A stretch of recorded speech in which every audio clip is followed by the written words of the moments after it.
Attention all small biz owners. At the UPS Store, you can count on us to handle your packages with care. With our certified packing experts, your packages are properly packed and protected. And with our pack and ship guarantee, when we pack it and ship it, we guarantee it. Because your items arrive safe or you'll be reimbursed. Visit the upsstore.com/guarantee for full details. Most locations are independently owned. Product services, pricing, and hours of operation may vary. See Center for details. The UPS Store. Be unstoppable. Come into your local store today. This episode contains descriptions of gun violence, trauma, and school shootings. Listener discretion is strongly advised. Montreal, September 13th, 2006. It was a clear Wednesday afternoon.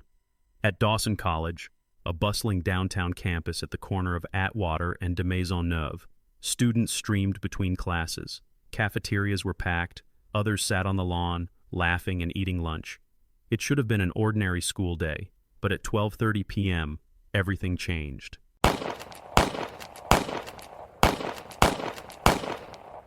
I'm Mark, and this is Northern Dark, true Canadian crime.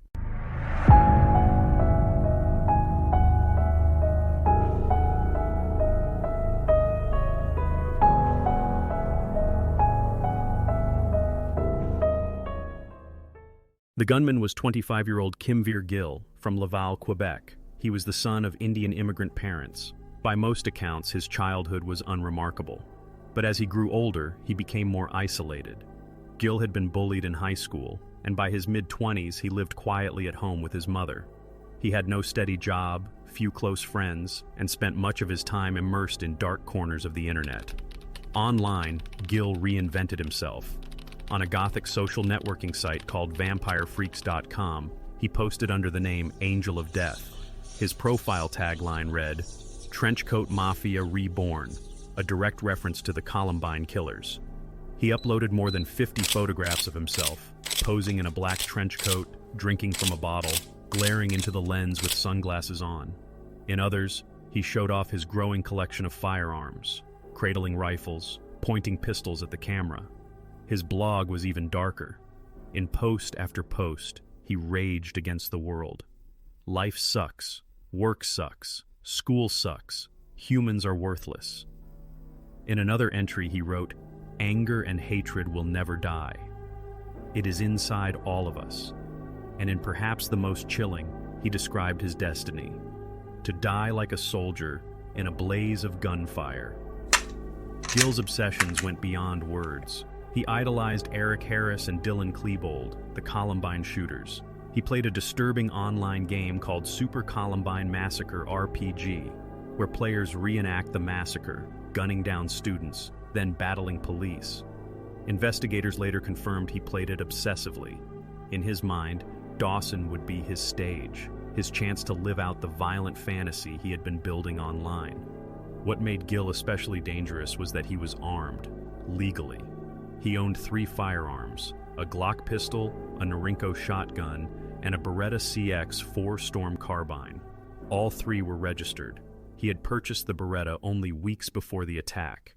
And on September 13th, 2006, he packed them into his car, along with hundreds of rounds of ammunition, and drove toward downtown Montreal.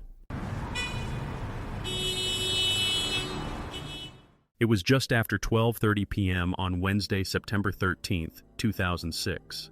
Kimveer Gill parked his black Pontiac Sunfire near Dawson College, across from the Alexis Nihon Mall. He stepped out of the car dressed head to toe in black, trench coat, combat boots, fingerless gloves. His hair was shaved into a mohawk. Slung over his shoulder was a Beretta CX-4 Storm semi-automatic carbine. In his bag, a Glock pistol, a shotgun, and hundreds of rounds of ammunition. Before entering the school, Gill confronted a passerby, a lawyer on his lunch break, and forced him at gunpoint to carry an extra bag of weapons. When the chaos broke out, the man dropped the bag and fled, escaping with his life. Gill raised his carbine and fired toward students sitting on the steps outside Dawson. 2 were hit instantly. Screams echoed as panicked classmates scattered. Gill then walked through the main doors and into the busy halls. Witnesses later described him as calm, almost casual. One student said, "He looked like he was enjoying it."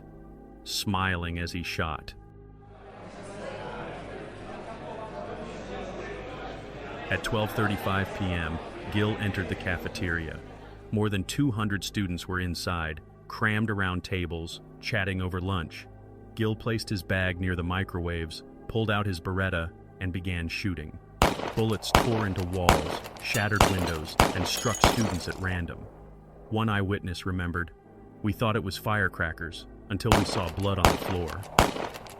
Another survivor recalled crawling under a table as classmates around her screamed, "There was blood everywhere." He was shooting at anything that moved. Some students tried to run. Others froze, paralyzed by fear. A few pulled friends to safety, dragging them out through side doors. Gill moved methodically, ordering some to the floor while firing at others. His demeanor was chilling, calm, deliberate, almost theatrical, as if he were playing out a role he'd rehearsed. In the middle of the cafeteria, 18-year-old Anastasia De Sousa was struck in the chest. She collapsed instantly. Nearby, another student was shot in the head. He would fall into a coma for weeks before finally waking in a hospital bed. Dozens more were wounded, legs, arms, backs, shoulders, as Gill kept firing. He would discharge at least 72 rounds in those few minutes. Under the tables, students pulled out their phones. Some dialed 911 in whispers. Others typed desperate messages to their families. "I love you. I don't know if I'll make it." Outside, police sirens screamed across downtown Montreal. Unlike the police at Columbine, who waited for backup, Montreal officers had been trained for rapid deployment. They didn't hold back. Within 3 minutes, the first officers entered Dawson. Constables Denny Cote and Alain Diallo charged toward the cafeteria. Gill turned his gun on them. Bullets flew across the room. One officer's shot struck Gill in the arm. Cornered, bleeding, and facing armed police, Gill raised his Glock pistol to his own head. At 12:48 p.m., he pulled the trigger. The attack was over. In less than 20 minutes, Gill had killed one young woman, injured 19 others, 6 critically, and left an entire college and city in shock. When the shooting ended, the human toll began to emerge. 18-year-old Anastasia De Sousa was killed. She was not even a Dawson student. She had come to campus that day to meet friends. Anastasia was described as outgoing, caring, and full of energy. She loved dancing, shopping, and being with her family. Friends said she lit up every room she walked into. Her death devastated her community, and for many, she became the face of the tragedy. But she was not the only victim. 19 others were wounded, 6 of them critically. One student was shot in the head and rushed to hospital in a coma. He would spend weeks on a ventilator before finally regaining consciousness, beginning a long, uncertain journey of rehabilitation. Others were shot in the arms, legs, and backs. Some underwent multiple surgeries. Many would live with permanent scars and lasting pain. Inside the cafeteria, the moments after the gunfire stopped were a blur of confusion and horror. Survivors described crawling across the floor through blood, pulling wounded classmates to safety. Some ripped off jackets or scarves to press against bullet wounds. Others tried to whisper words of comfort to friends who had been hit, unsure if help would arrive in time. One student later recalled, "I saw him raise his gun and shoot a girl. She fell right away. That image will never leave me." Another survivor said, "There was blood everywhere. People were screaming and pushing to get out. I thought I was going to die." Others hid under tables, clutching their phones. Some dialed 911 in whispers. Others sent desperate text messages. "I love you. I don't know if I'll make it." Outside, students poured into the streets in shock. Many collapsed on the sidewalk, bleeding, waiting for help. Paramedics set up triage zones right onto Maisonneuve Boulevard, laying stretchers directly on the pavement. But long after the bleeding was stopped, the deeper wounds remained. In the months following Dawson, researchers found that nearly 30% of students and staff developed a mental health disorder, post-traumatic stress, depression, anxiety, or substance dependence. That's almost twice the average rate in Quebec. For nearly 1 in 5, it was their first ever mental illness, and yet most never sought help. A follow-up study revealed only 13% received professional support. Many believed their problems would go away on their own. For some, they never did. At the 15-year anniversary in 2021, survivors described how the trauma still lingers. Megan Hennigan, who had been shot twice in the leg, explained, "The physical pain has dulled, but the emotional pain, that never goes away. Loud noises, crowded spaces, even certain smells still trigger flashbacks. Others said the memories haunt their dreams, returning as nightmares that never fade." For the parents of Anastasia De Sousa, every September is a reminder of what was stolen. At Dawson's Peace Garden, built in her memory, they return year after year. Her father once said, "We come here to remember her, and to wonder what she would have been doing today." The tragedy was not confined to the day of the shooting. For survivors, it became a lifelong journey of healing, grief, and endurance.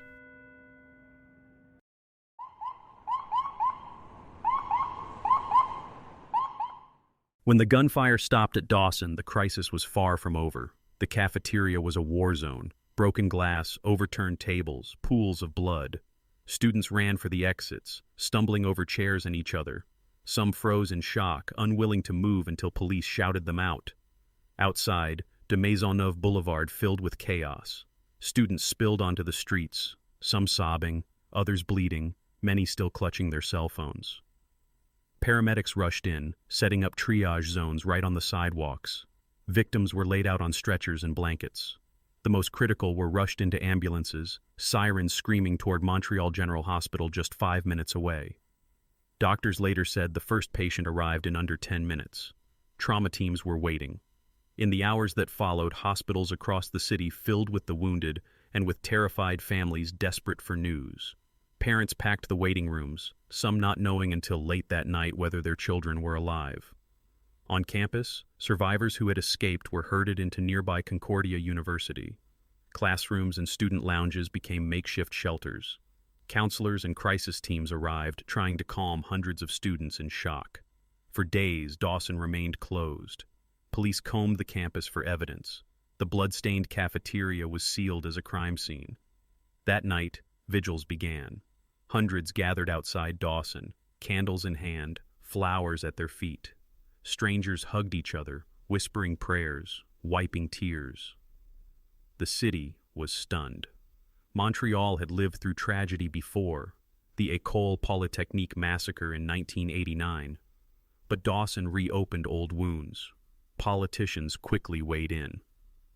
From New York, where he was attending the United Nations, Prime Minister Stephen Harper said, "Our thoughts and prayers are with the victims and their families.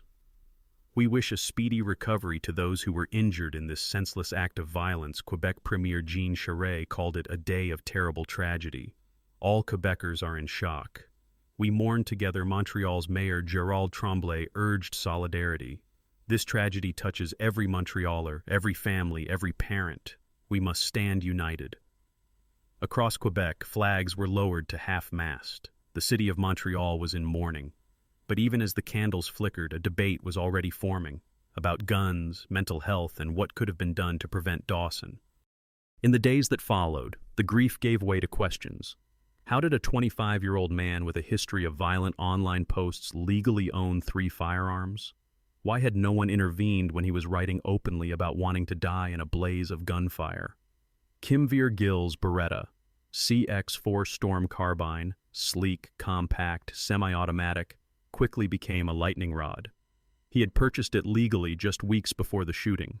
Survivors and advocates demanded to know why such a weapon was accessible at all. Prime Minister Stephen Harper praised the police for their quick action, but sidestepped the larger gun debate. Critics accused his government of dragging its feet on firearms control, particularly the long gun registry, which was already under fire politically. Survivors didn't stay silent. Megan Hennigan, who had been shot twice in the leg, emerged as a leading voice. On the first anniversary, she launched a national campaign for stronger gun laws, telling reporters, "I'm not going to let what happened to me happen to someone else. We shouldn't wait for the next tragedy before we act." But gun control wasn't the only debate Dawson ignited.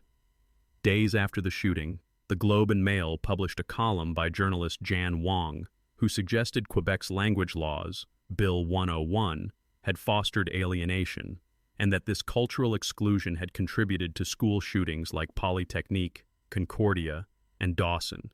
The backlash was immediate and fierce. Quebec Premier Jean Charest called it a disgrace. The House of Commons unanimously condemned the article. Even survivors said it was a painful distraction from mourning. For many, the debate showed how quickly tragedy can become politicized, how shock turns into arguments about culture, politics, and blame. But behind the debates, the deeper wounds remained, carried not in Parliament, but in the hospital wards of Montreal and the classrooms of Dawson College. In the years after Dawson, the campus tried to heal. In 2011, the college inaugurated the Peace Garden, a living memorial to Anastasia De Sousa. Planted with flowers, trees, and benches, it became a place for reflection and remembrance. Each September, students, staff, and Anastasia's family gather there to honor her life. Her parents often speak of wondering what she would be doing today if she had lived. But healing did not come easily.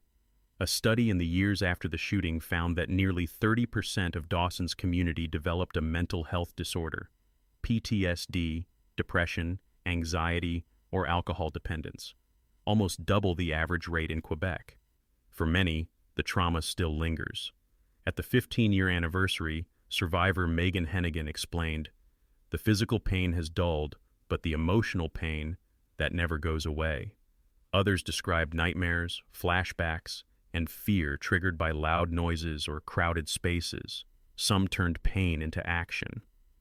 Hennigan launched a national gun control campaign, pushing for stricter laws on semi-automatic firearms and warning politicians not to wait for the next tragedy. For Dawson itself, the tragedy reshaped policy. Montreal's trauma centers rewrote their Code Orange emergency plans, making Dawson a case study for how to respond to mass casualty events. Police credited their rapid deployment training with preventing dozens more deaths. And yet, despite these changes, survivors say little has truly shifted. Semi-automatic rifles remain legal in Canada. Mental health gaps persist. The same warning signs that Gill posted online are often ignored in others. Dawson also occupies a complex place in Canada's memory. The Polytechnique massacre in 1989 remains the nation's darkest school shooting. Dawson, 17 years later, is sometimes overshadowed. But for those who were there, the pain is no less real. One survivor said, "This anniversary isn't just about the past. It's about making sure it never happens again." The scars of Dawson run deep, in the bodies of the wounded, in the silence of classrooms, in the hearts of families who never got to say goodbye. It was one day in September 2006, but for survivors, it has lasted a lifetime.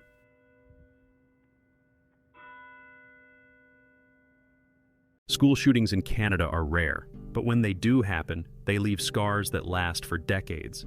Dawson College joins the list, alongside Polytechnique in 1989, Tabor in 1999, and Brampton Centennial in 1975. Each tragedy is different, but each one leaves the same questions behind. How do we recognize warning signs before it's too late? How do we keep schools safe in a country that prides itself on peace? And how do we honor those who were lost, not just with memorials, but with action?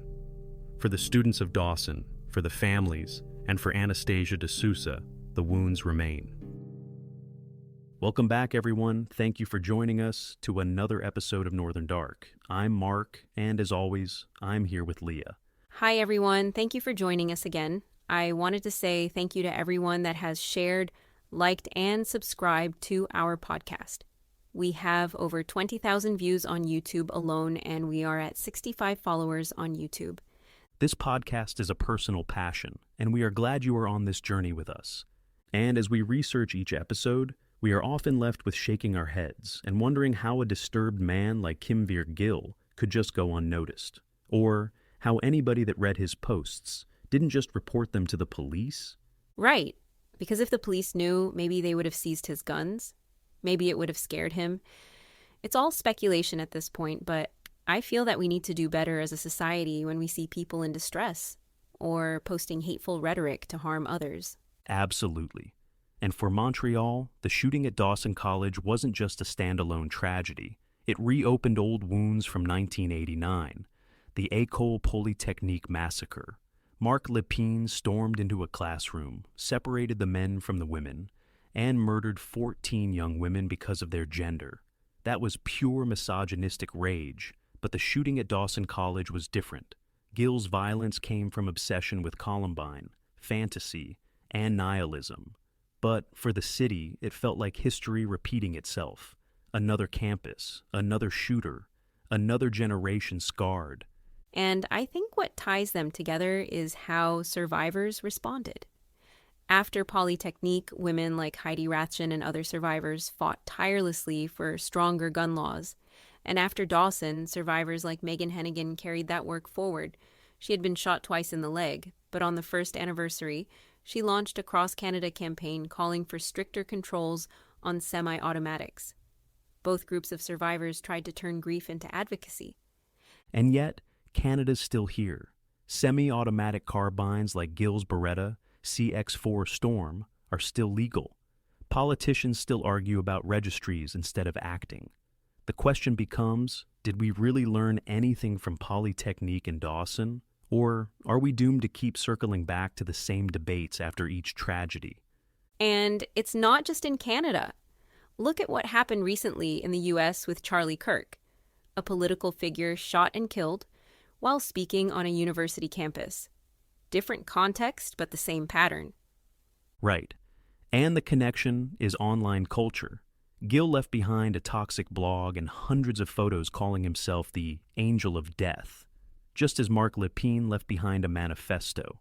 Now we see shooters feeding off memes, forums, conspiracy groups.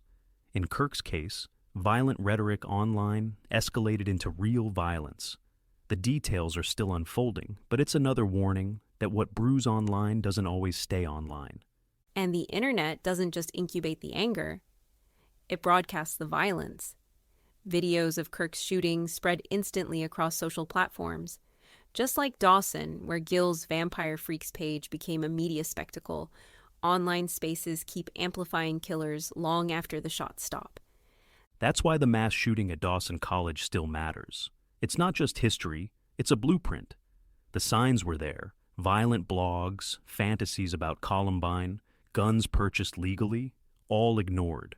Polytechnique showed us misogyny armed with a rifle.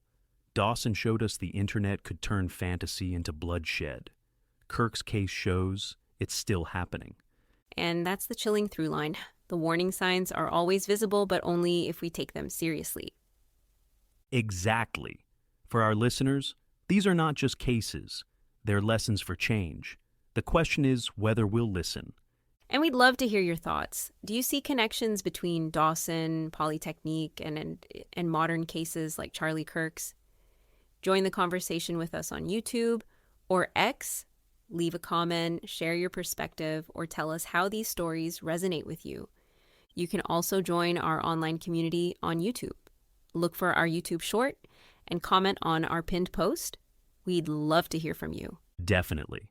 We will be back next Monday with a new episode. Until then, take care of each other.